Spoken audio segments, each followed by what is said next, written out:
Today's lesson on personality traits, we're going to focus on how to describe a character's personality traits using evidence from their thoughts, what they're thinking. First, let's review some of the traits that we've learned over the last week. So, if somebody is curious, they like to learn. Trustworthy, they're easy to trust. Appreciative means they're thankful. Clever, they show intelligence. Dishonest, not telling the truth. Confident means they believe in themselves. Irritable means they're easily frustrated all the time. Conceited is excessively proud of themselves. Rash, they don't think before they make decisions. Prudent, wise, or sensible. Unsympathetic is not understanding the feelings of others. Generous is like showing kindness and wanting to do things for other people.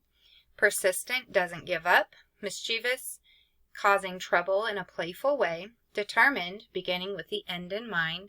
And demanding, they want things to happen right away, or they want everything to happen their way. So last week we started looking at how we can show evidence, and evidence is just like how you know something.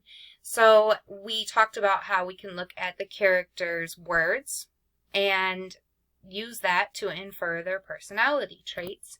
And so we had you practice with the book Amazing Grace. I noticed there was a little bit of confusion, so I'm going to show you how I would have filled in the reflection based on the book Amazing Grace. Well, I think I would choose the grandma for the character that I'm going to describe.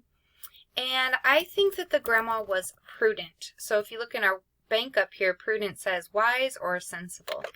Because my evidence, I was supposed to focus on the words that she said.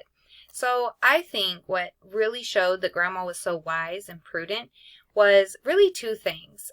She said that the other kids didn't know what they were talking about. And also, she also said at the end of the book that Grace can do anything she puts her mind to.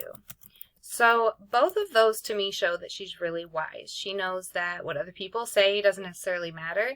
And she also knows that if Grace is determined and persistent, that she can achieve any goal that she sets for herself. So today we're going to look at how we can use the character's thoughts,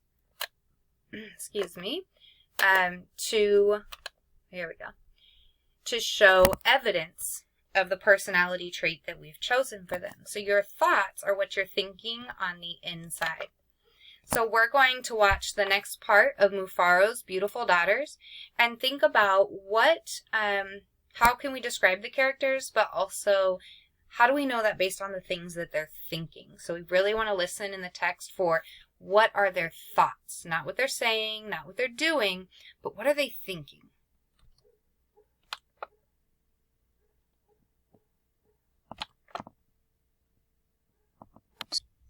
That night, when everyone was asleep, Manyara stole quietly out of the village. She had never been in the forest at night before, and she was frightened, but her greed to be the first to appear before the king drove her on.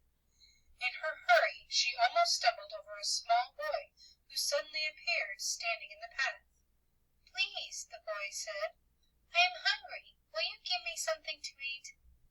"I have brought only enough food for myself," Manyara replied. "But please," the boy said, "I am so very hungry."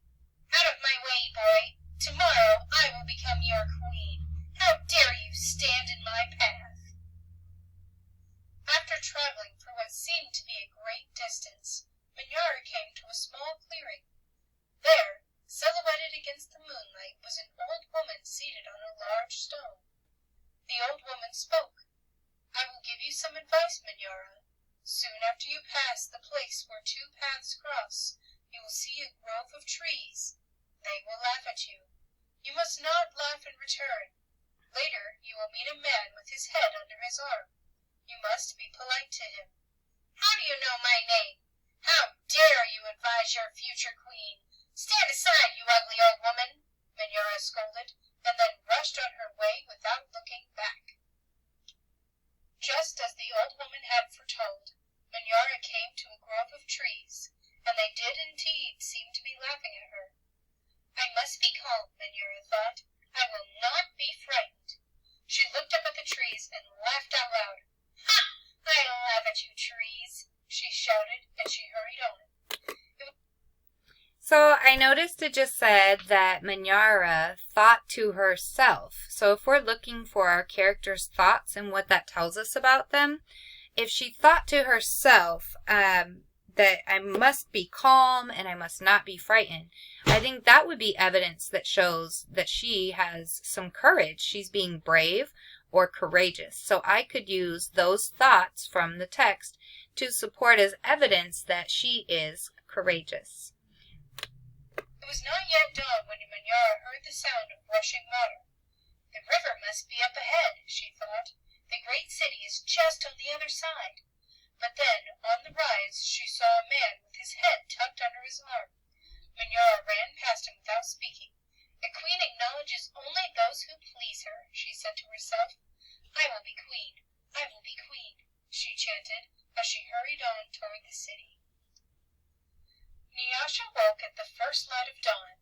As she put on her finest garments, she thought how her life might be changed forever beyond this day. I'd much prefer to live here, she admitted to herself. I'd hate to leave this village and never see my father or sing to little Nyoka again. Her thoughts were interrupted by loud shouts and a commotion from the wedding party assembled outside. Minyara was missing! Everyone bustled around, searching and calling for her. When they found her footprints on the path that led to the city, they decided to go on as planned. So I just heard some more thoughts, and this time they were from the character Nyasha. So Nyasha was thinking how her life was going to change and that she didn't really want to have to go to the city to see if the king wanted to marry her. She would prefer to stay at home because she doesn't want to leave her father, and she would miss her little friend Nyoka in the garden, her little snake. So if she doesn't want to go because she's worried about her dad and she's worried about taking care of the little snake, I would say that sounds like Nyasha is being generous because she wants to help others. She wants to give to others and show kindness. So then Nyasha is generous because what evidence did I find in the text? What were her thoughts? So I would say she thought that she would prefer to stay with her dad and her little snake friend in the garden. She didn't want them to be sad if she left. So today I showed you one example inside as we were listening to the story, and then I just put another one into our character traits document. So I put her name first, the name of the character who I'm describing is, I chose a word from our word bank of all the words we've learned so far. And then because I gave you evidence from the text based on the things that she was thinking during the story. So today you're going to listen to the story Malala's Magical Pencil. And the second slide gives you your directions one more time just in case to make sure we're clear. It says, what is an example of something Malala thought that shows the personality trait you chose to describe her? So I really want you to focus in when you're listening to the story, focus on her thoughts. What is she thinking?